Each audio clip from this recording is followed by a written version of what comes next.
What's going on, guys? My name is Eldeniro and welcome to episode 122 of my Manchester United career mode. We're starting this episode off making a bid for a player that we used to have when we were at Leicester, and that's Gary Gardner, just because he's an English central midfielder. And I know that in real life you have to have like 8 English players or homegrown players in your squad of 25, and I just thought maybe we don't really have enough, so it'd be good to add a couple more English players in there. And we got a transfer offer from Newcastle for Jonny Evans, who is quite old and actually does want to leave the club as well.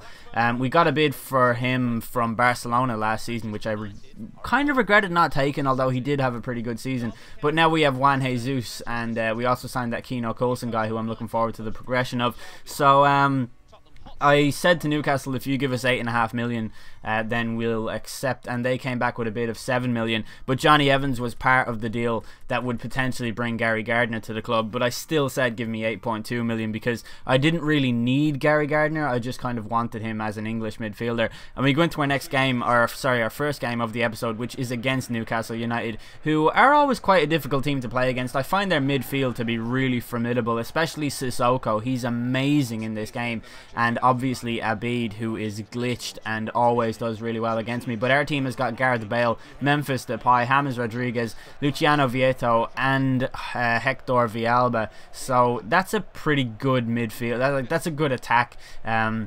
Look at Newcastle here when they pick up the ball. They just do this incredible passing move where they hold on to possession and just pass it backwards if needs be, hold on to it, and eventually the move is finished by Araujo in the 22nd minute. That was an infuriating goal to concede because it's just everything that I dislike about the game engine. Like, I know teams score goals like that in real life, but the way that they go backwards and stuff, like, it feels so ridiculous sometimes, especially because it's Newcastle United. But Luciano Vieto came and scored an amazing goal in the 24th minute on his debut, his first ever appearance for the club, and that's why I got him in. His shot power is just incredible, and I think he'll score a lot of goals like that because I won't be afraid to shoot from distance whenever he does pick up the ball. And moments ago I said it's a ridiculous goal because it's Newcastle. I didn't mean that Newcastle are shit, I just meant that Newcastle are not Barcelona. But we come up to the half-hour mark and Luciano Vieto picks the ball up. He approaches the box to take on the Newcastle defence, and he gets brought down, as you can see here, and the referee has no choice but to award the penalty, which I was obviously really thankful for because of the fact that Newcastle are so difficult to play against. Their midfield is incredible, and I didn't think we'd be able to break them down. Hector Villalba steps up from the spot and he sends Tim Krul the opposite direction, and we complete the comeback. We go 2-1 up,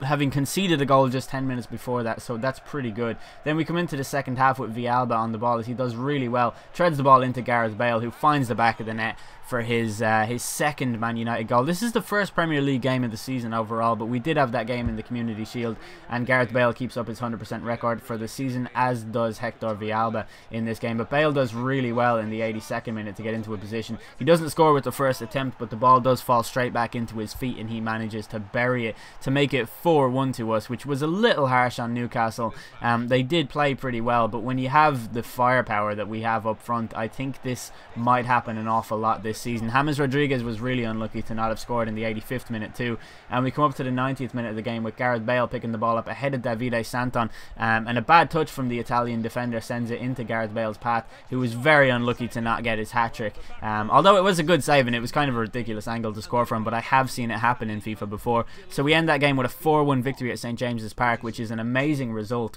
against opposition that we never usually put that many goals past. Villa kept on wanting more money for the Gary Gardner deal, so I just said they can fuck off, really. I didn't want them anymore, and Newcastle agreed with the asking price for Jonny Evans, so they go and negotiate that deal. And then I went in for this guy Craig Dyer, who's a left back who plays for Leicester City in this game. He's a regen, but I think he's just a new gen. He doesn't really look amazing, but we have Luke Shaw as first choice, and then we've got Jeffrey Schlupp in there as well, so I thought we might as well just try and get another young player in. And we go into our next game, our second game of the season, which is against Manchester City. Again, we've gone with Bale, James, Memphis Depay, and Villalba. And Man City's team is really good, but they've got a lot of aging players in there. I don't know who Van der Linden is at right back, but he had a really poor game. In the 14th minute, the ball comes to Memphis Depay, who manages to keep the move alive by playing it to Van Ginkel on the the left-hand side of the pitch, who approaches the box. He plays it into Kister, who finds Gareth Bale, who takes one touch with the ball and finesses it round Joe Hart, who was caught off his line. And that's such such a ridiculous goal because it was a really tame finesse shot, and had the goalkeeper been on his line, he would have just caught it. I was amazed that it went in, but I just thought, it's Bale, I might as well try shots like this. But in the 17th minute, the ball came to Sergio Aguero, and but for an amazing block from Jared Romeo, the right back, Man City would have gone would have equalised in the game there. They would have levelled the tie and made it 1-1. But just past the half-hour mark, James Rodriguez goes on a little bit of a run, has an amazingly bad shot from distance, but it was saved by the goalkeeper. I thought that was just really weird. But 7 minutes later, we came forward again, and James Rodriguez picks the ball up on the left-hand side of the box this time. Does really well to evade the tackle of Mangala, and then does the heel-to-heel flick to get round him. But his shot was so tame. I thought I'd include that, because you'd be really angry if that happened to you. And then in the 64th minute, Rafael Varane went down with an injury, so we had to take him off and bring on Keano Coulson for his debut. Kind of a baptism of fire, really, to come on for your debut against Manchester City.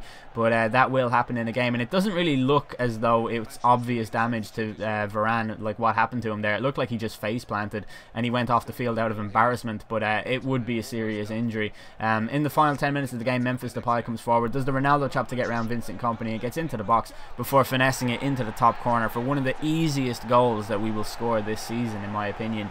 I can't really see them being much more easy than that, like, especially with a player like Memphis Depay, who really can't finish typically. But the ball comes to Dybala in the 90th minute on the left hand side of the pitch. The right hand side, why can't I tell the difference between right and left? That's really annoying. But yeah, Dybala's shot was saved, a really good shot too. But the game ends as a 2-0 victory for us, which is really handy, because two kind of difficult games to start the season off with, and we've done really well in both of them. Then we find out that Varane will miss 3 months of play with a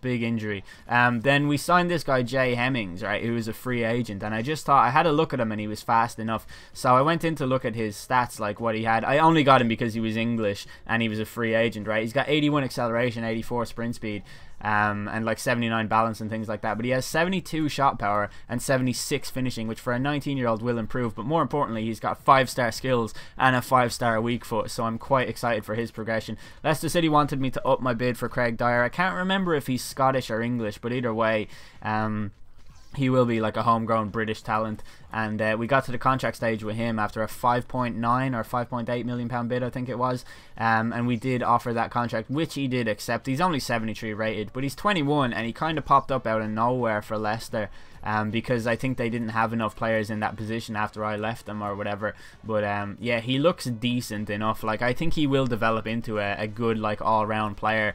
He looks kind of solid enough defensively too. He's 73 rated. I think he could get up to about 80. I don't see why not.